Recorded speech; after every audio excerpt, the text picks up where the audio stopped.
Between all the cliff jumping, train car hopping, and of course running, lots and lots of running, Mission Impossible Dead Reckoning Part 1 may have set up a bit of continuity that's been a rough spot for the Mission Impossible franchise. I don't quite follow you. It seems like the most impossible thing that the Impossible Mission Force faces is keeping someone in charge. Over the course of 7 movies, there's been 5 people that Ethan has answered to, with Kittredge and Hunley being the only 2 who have made it to 2 movies. And Kittredge had to wait 6 more films before he came back. Kittredge's stern stare stepped aside after Ethan Hunt discovered Jim Phelps' self-dealing. There wasn't really an explanation as to why he was out, but for Mission Impossible 2, it was Anthony Hopkins as Mission Commander Swanbeck that was interrupting Ethan's vacations. He was unceremoniously replaced with Laurence Fishburne's Theodore Brassel, who, like Kittredge before him, didn't notice the mole in the IMF. Alec Baldwin went from concerned CIA party director of the IMF and then was replaced in the role of concerned CIA party in the form of Angella Bassett's Erika Sloane.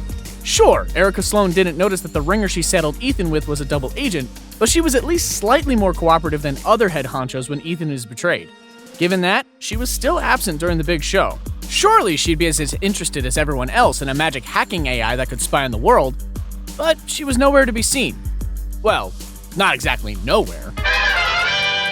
We found out a few things about Kittredge and what he's been up to since almost catching Ethan and being there to realize it was Phelps he was after. Primarily that he got a new job, specifically Erika Sloane's job at the CIA. We also learned that Kittredge has gotten worse at keeping the IMF a secret, as he tells the defense secretary they exist. In that room full of the heads of the US intelligence community, Sloane had a rather flat blink-and-you'll-miss-it appearance. Like, literally flat. Her portrait is on the wall. There's a lot of reasons to have a portrait on the wall. Often, government agencies will have a hall of portraits of the people who used to be in charge. Sometimes, if someone dies in the line of duty, they might get a portrait placed in honor of their sacrifice. Sometimes, it's just a proud parent hanging an embarrassing senior portrait for way too long. Mom? While it certainly isn't the third, the first 2 reasons for her to be on the wall don't necessarily lead to her emerging anytime soon, as she's either dead or just moved on and not part of the current heads of intelligence. But there are other reasons she could have moved on from the CIA, and it comes with a prominent portrait mounting protocol all its own.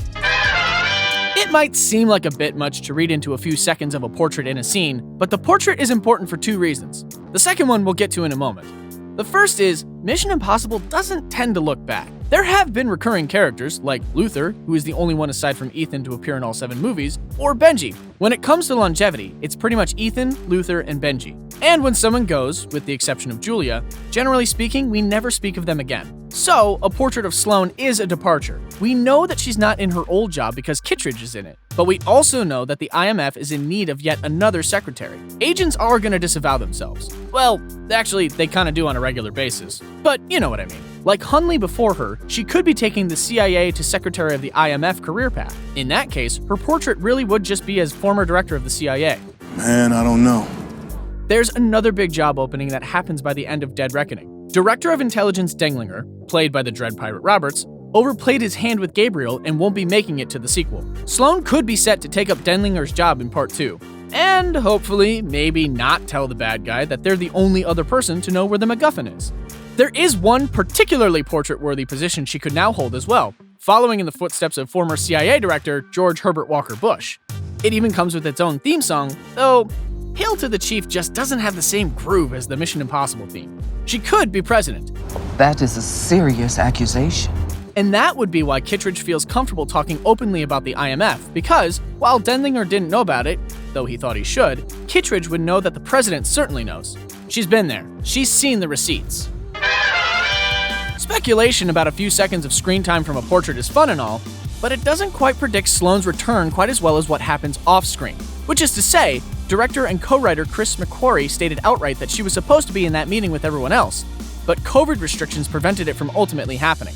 And we all know how seriously Tom Cruise takes COVID restrictions. You've never seen me very upset.